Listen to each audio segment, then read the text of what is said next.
Prime Minister Narendra Modi's big push for self-reliance in defense manufacturing. Atmanirbhar Bharat in the defense sector. Is it possible or is it a pipe dream? India has had super success. Success stories like INS Arihant, the nuclear-powered submarine.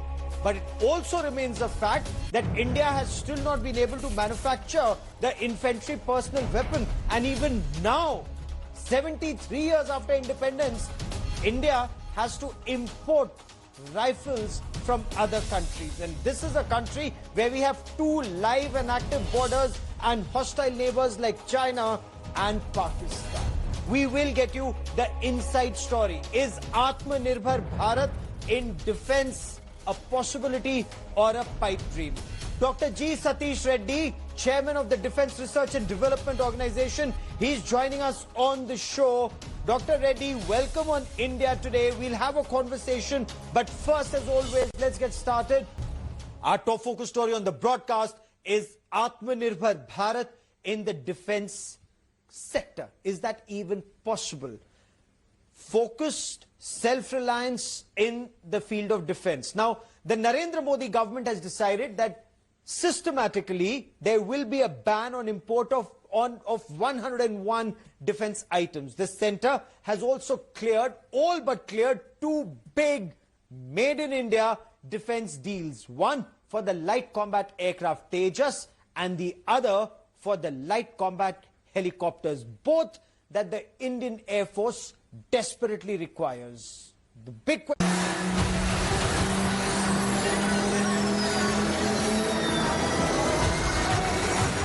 India's light combat aircraft Tejas,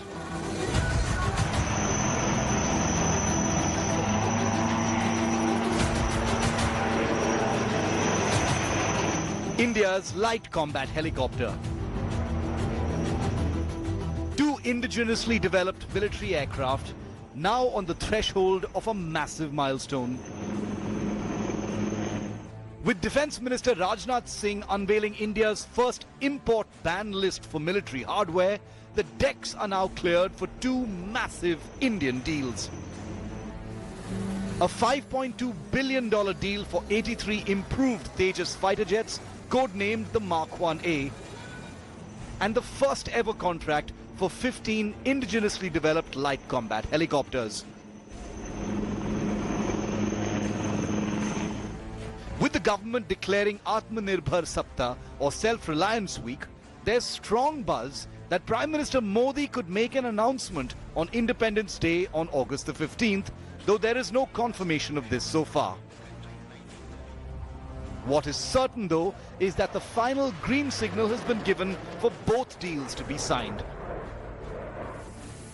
In a massive show of faith in the indigenous combat helicopter, the Indian Air Force's Vice Chief flew an LCH in full combat profile in Ladakh last week.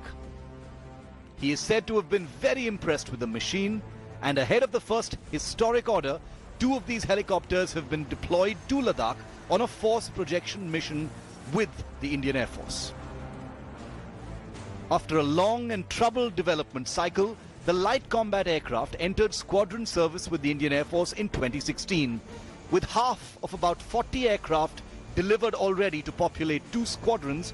The upcoming contract for 83 additional aircraft is for a hugely improved version that sports better offensive capabilities and is more easily maintainable. Both the contracts for the improved Tejas and the light combat helicopter will be a windfall for India's state-owned Hindustan Aeronautics Limited, the country's sole military aircraft manufacturer. A company that has thrived on captive orders and zero competition for decades, and simply filled its order books without any fear of losing to a non-existent rival. Which has led to concerns that the two new mega contracts will be only the latest incentive for HAL to shun improvements and stagnate in efficiency and innovation, while the private sector remains a second-class citizen in defense manufacture. Finally, what will compel HAL to wake up and stop taking such orders for granted? While the road to Atmanirbharta in defense is a difficult one, orders for the two indigenous aircraft comes as an undeniable milestone in a country that remains one of the largest importers of defense equipment. A reminder that came just days ago with the arrival of India's first Rafale jets from France. Will India's future military aircraft path be more Atmanirbhar? Is the multi-billion-dollar question. Bureau Report, India Today.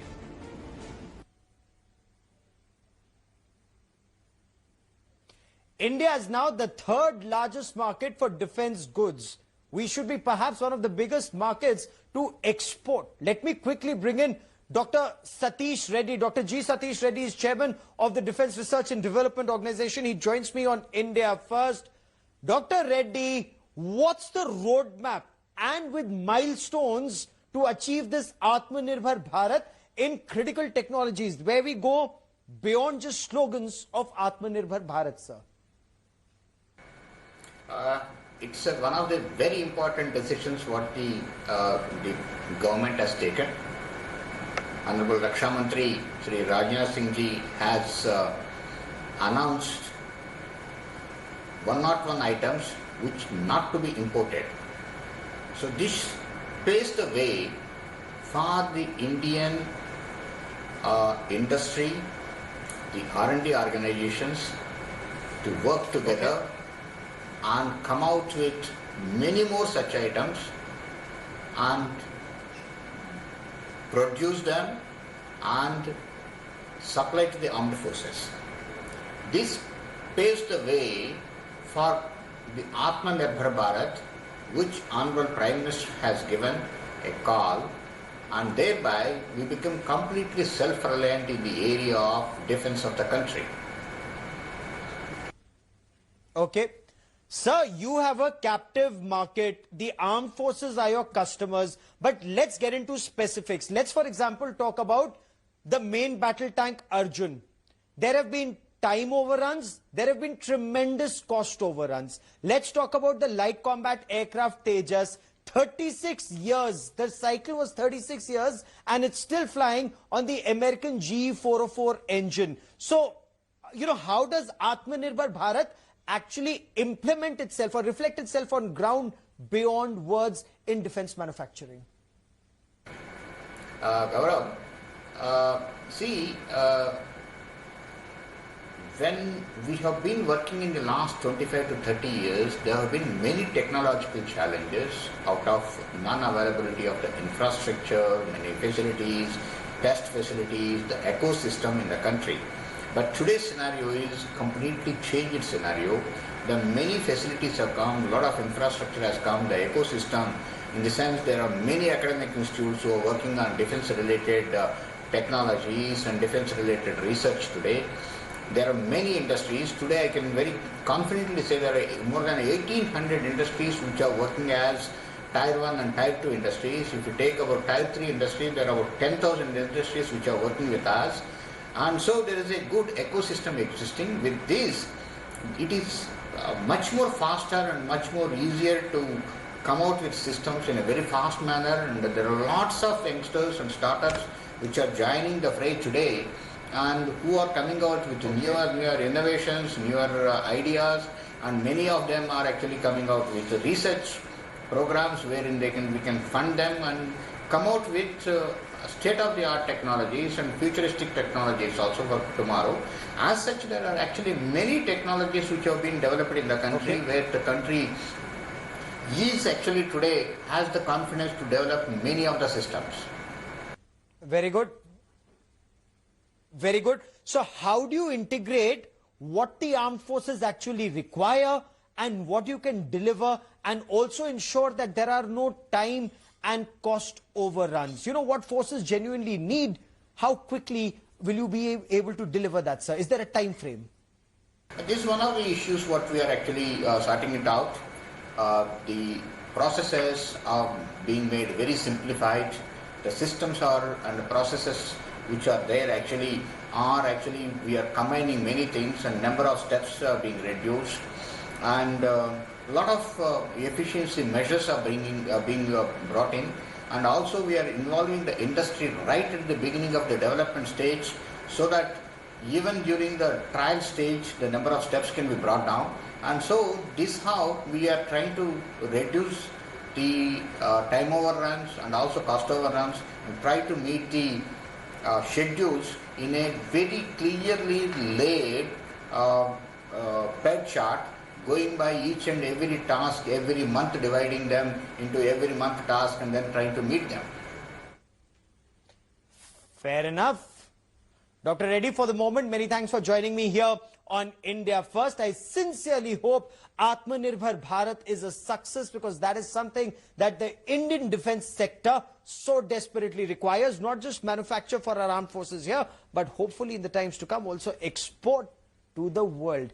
Let me now bring in the end users of the technology that you make and the ones that the armed forces use. Joining me on the broadcast is Vice Admiral Shekhar Sinha. He's former Flag Officer Commanding in Chief, Western Naval Command. He's a naval aviator. Also with us is Lieutenant General Sanjay Kulkarni. He is former Director General of Infantry. And if I may, General Kulkarni, we are a country that manufactures and successfully manufactures or makes a nuclear-powered submarine, INS Arihant. That's our success story. But we still can't make an infantry personal weapon. Even in 2020, we are importing rifles for our infantry. Gaurav, but I must also just say over here that, from 1947 till date, we were manufacturing it ourselves. It isn't that they were.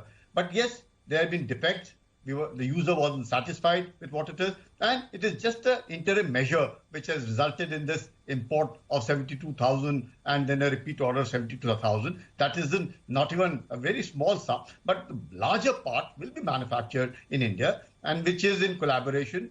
And this is what it will help. Now, when we are talking about indigenization, when we are talking about 101 negative lists of imports being curbed, and gradually by about 2024, all of these items will have to be manufactured in India. And these are not small items. They involve artillery guns, involve assault rifles, involve LMGs. You have the light combat aircrafts, you have the light combat helicopters, you have the transport helicopters, you have conventional submarines, ballistic helmets, you have bulletproof jackets, radars, communication equipment, ammunition, host of these items. Okay. And the very purpose of all this is that what you were rightly saying, delivery must be on schedule.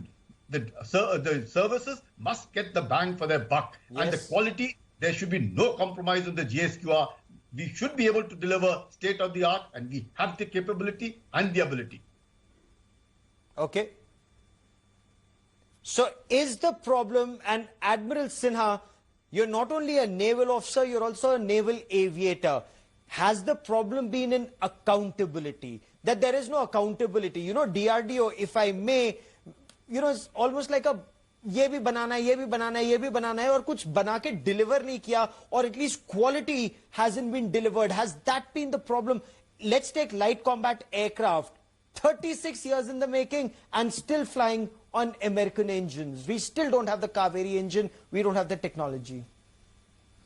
Gaurav, thank you for getting me on your program.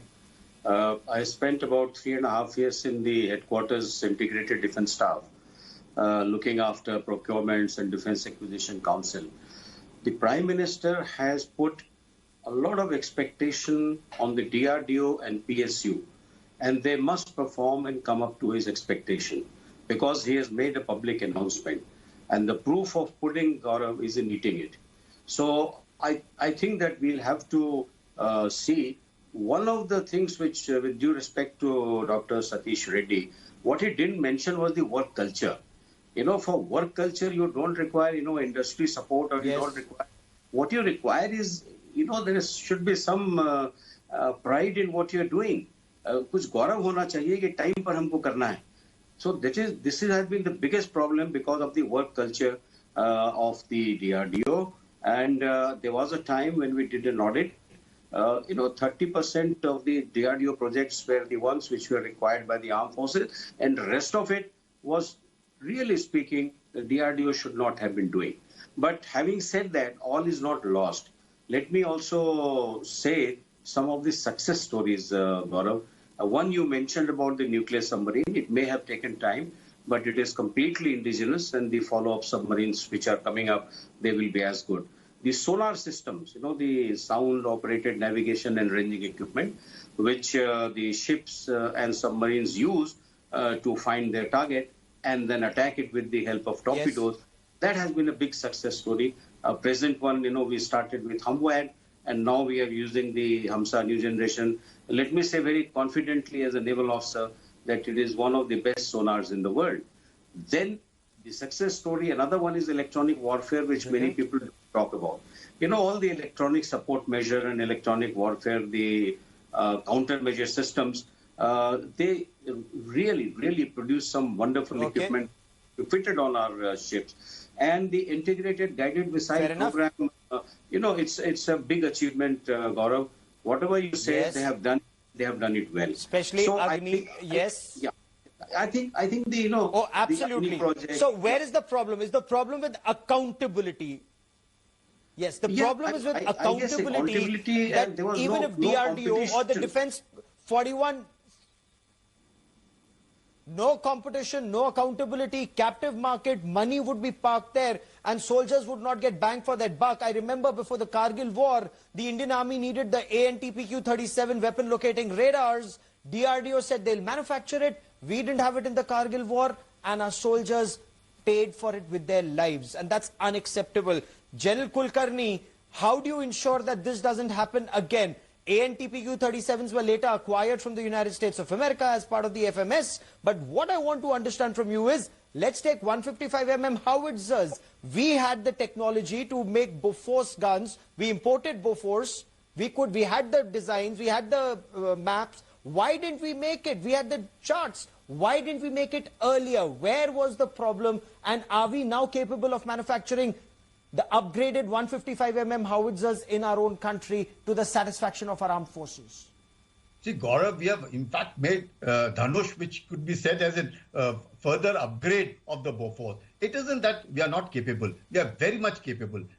The user feels extremely happy if he uses an indigenized equipment. Who wouldn't want to feel happy? But he's forced to ask for it because of time overrun. What we do, we promise and we don't deliver. That is where the whole thing arises. Then whatever stuff that is delivered, what is essential is anything that is delivered must be reliable, it must be accurate, it must be sturdy, it must be lethal, and to top it up, it must meet the GSQR. It should be easily maintainable. If you have all of it available, there's nothing that we cannot do. The user, the manufacturer, the research and development, all of them must be on board. There must be a project monitoring team which should be made accountable. If they do not, they should be sacked. Unless you perform or perish, that is the kind of thing you should take pride in doing. It is for your country. It is for our own troops. What is most important for the troops? His safety. His safety is the most important thing. That cannot be compromised. And that is why I would much advise we manufacture it. Let it be Mark 1, Mark 2, Mark 3. Let there be graded improvements in that. But the very first one that is delivered must meet the GSQR. And now that we have a Department of Military Affairs under the CDS, I'm sure he must be looking into it. Okay. So Admiral Sinha, accountability point 1, taking pride in your work point 2, point 3 is, should the armed forces be a part of the DRDO or defense PSUs at every level, from the point that GSQRs or general staff qualitative requirements are laid out till the time the weapon is delivered, the way Navy does it? Is it time for the Army and the Air Force to do the same and not keep changing the GSQRs to demand the moon? Yeah, Gaurav, you're absolutely right. But let me get back to your original question, which you had asked just a little while ago. That why did the OFB did not make the guns earlier? Gaurav, regrettably it is true that the armed forces also have their bureaucracy. If you don't put demand, they don't make on their own, because it has to be they have to meet certain criteria of the economic viability. The Army had not asked for making the Bofors gun. I am privy to this, but anyway, now that they are making, there was a lot of debate, and we had to get the OFB to open its old charts because the demand was not put.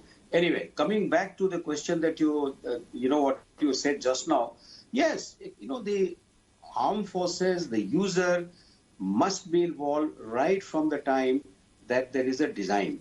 we have a problem as far as the aeronautical aspect is concerned. Aircraft design, we have started too late. Engine, you have rightly said, what you mentioned about that we haven't made engine, and we will not be able to make it till such time we accept it that, we require help from other countries. And there is a lot of talk going on between US and India on this development. So I think that, from the time right now, they will have to do this because 101 items have already gone on the, no import list. So now there is no choice. You have to talk to the builder. Okay. You have to talk to the, DRDO, and the people will have to remain associated because alone DRDO and PSU cannot achieve this task unless all three work in unison and the industry.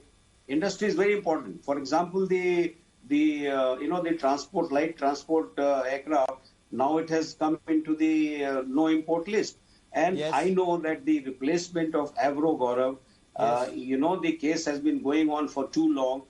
There was only one company, which the private company. We have been trying to tell the previous government that, look, not many people will sink money for making aircraft. And therefore, even if it is single vendor, give it to a private agency because engine in any case is imported. There are no weapon systems on transport aircraft. So, it can very well be built here. We have the capability. So I think that there is a need to get the private sector into making bigger platforms like, aircraft, tanks. Oh, absolutely. Accountability. Yes, viability, as you very rightly point out, that we need accountability, we need viability, and we need to ensure that deadlines are kept so that the armed forces get the weapons and the systems that they so desperately require to protect us at the line of control and the line of actual control, and of course the blue waters out there. General Kulkarni, Admiral Sinha, as always, a pleasure to have you on the broadcast. So Prime Minister Narendra Modi and Defence Minister Rajnath Singh, they've announced Atmanirbhar Bharat, but they will have to ensure that the defence PSUs, DRDO, HAL and other defence undertakings deliver on the promises made. And we'll track that story very closely. Many thanks for watching.